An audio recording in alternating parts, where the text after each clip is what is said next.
Каня олимпийския шампион Танер Саър на сцената, за да получи плакета си. Плакетът ще бъде връчен от министъра на младежта и спорта на Република България, господин Иван Пешев.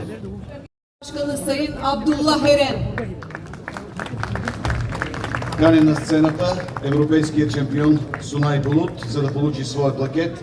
Плакетът ще бъде връчен от господин Мустафа Явуз, председател на групата за приятелство с България в Великото национално събрание на Турция. Plaketlerini almak üzere